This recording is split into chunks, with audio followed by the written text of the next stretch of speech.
Hello, my name is John, and in Overcoming Unintentional Racism in Counseling and Therapy, I will be talking about Chapter 12, Racist Practices of Institutions. In today's agenda, I will be talking about 5 parts. Number 1, what does racism in institution look like? Number 2, consequences of unintentional institutional racism. Number 3, causes of unintentional institutional racism.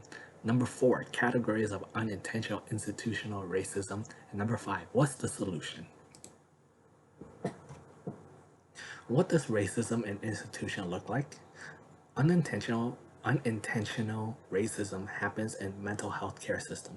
That is denying ethnic minority high quality treatment. And that is because of two things. One is organizational behavior. That is the collective thoughts and behaviors from a group of individuals that makes up an organization. The second thing is institutional racism, an issue of organizational behavior that involves thoughts and behaviors from stakeholders in the mental health care system. Consequences of unintentional institutional racism. There are 4 types of consequences and they're all intertwined. The first consequence is proximal consequences, that is, immediate consequences. As soon as the racist action occurs, the consumers are affected. The second consequence is the steal consequences, that is, delay consequences. There's a delay of time between the racist action and the consequences, mostly because the person who did the action didn't know they were being racist. An example of proximal consequence would be closing a mental health facility would have an immediate effect on people who needs it. An example of the still consequences would be a counseling program providing students with inadequate multicultural training. Years later, after new counselors are doing their own practices, they might provide inadequate multicultural counseling for their minority clients. The third consequence is apparent consequences, and that is the results that are easily identified as racism. The fourth consequence is unapparent consequences, and that is racist actions that are not easily identifiable. An example of apparent consequences is African American adolescents and white adolescents are provided different treatments even though they have the same symptoms. African American adolescents would go to correctional facility while white adolescents would go to mental hospitals. An example of unapparent consequences would be clinicians have unintentional bias and stereotype thoughts that would affect their judgment on minority group of clients. Like I said earlier, the 4 type of consequences intertwine. The first one will be proximal and apparent consequences. The second one would be proximal and unapparent consequences. The third one will be the steal and apparent consequences. And the fourth one will be the steal and unapparent consequences. Causes of unintentional institutional racism. The mindset of institutional racism. There are 3 parts. The first one is miseducation. The second one is disconsciousness. The third one is groupthink. And miseducation, that is, miseducated people are people who are misinformed. Practitioners who do their own research by watching their favorite TV shows, radio, social media, and their daily interaction with people around them. Miseducations are also professionals who are trained in empathy and they don't think they are doing anything wrong. When they are confronted because of their unintentional bias towards minority group, they feel victimized.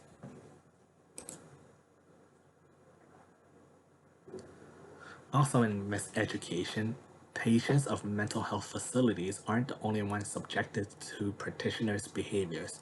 Miseducated professionals in other fields also don't think they're acting racist towards their clients, their students, etc. The second cause of unintentional institutional racism is disconsciousness. Those are people who are disconscious.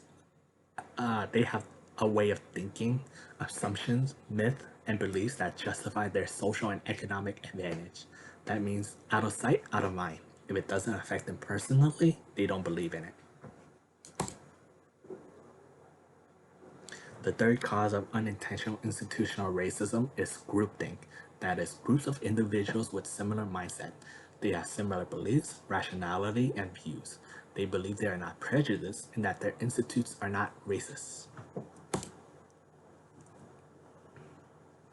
Categories of unintentional institutional racism. There are three categories of unintentional institutional racism. The first one is no initiative, the second one is misguided initiative, and the third one is mismanaged initiative. For no initiative, that is not taking the initiatives to do something when someone see a racist action in the workplace. When they see something but they don't say anything. An example of no initiative would be few minority students are enrolled in a top-ranked school for clinical psychology program. There have been many excuses and traditional method on why there aren't many minority students enrolled in the program, such as the validity of the test scores. Excuses such as we cannot find qualified minority applicants, or admitting minority students who have low test scores than non-minority candidates is reverse discriminations. The second initiative is misguided initiative. That is not overcoming the racial inequality in mental health care system because of the flawed system. That is also not taking the initiative to tackle the structural and systematic pattern in the system.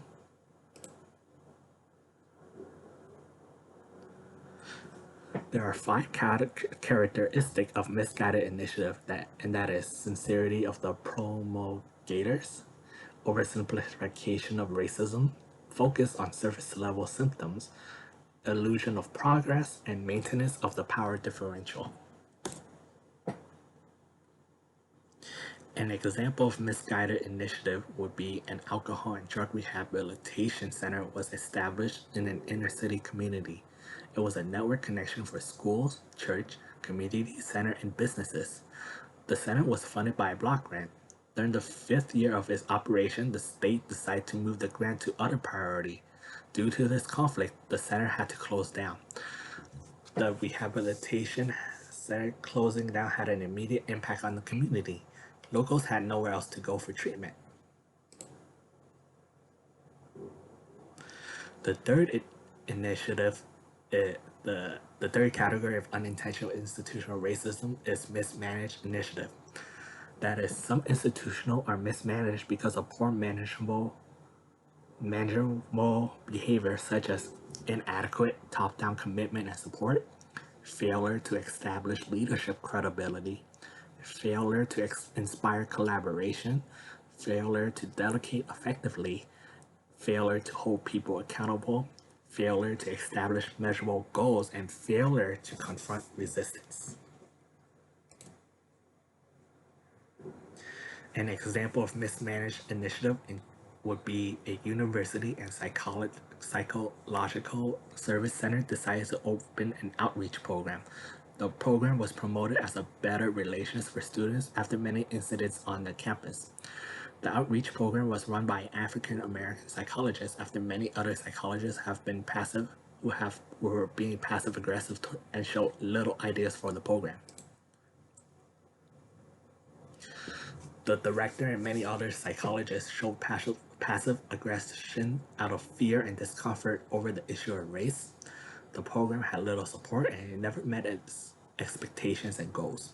Also, the faculty and students blamed the African American psychologist for being inept for her work. What's the solution? Mental health professionals have to recognize that their practices can be racist. They have to collectively recognize their mindset can be prejudiced and stereotype can cause damage to the minority community. Here is my reference page for chapter 12. Thank you for listening, and don't hesitate to ask any question. Thank you very much.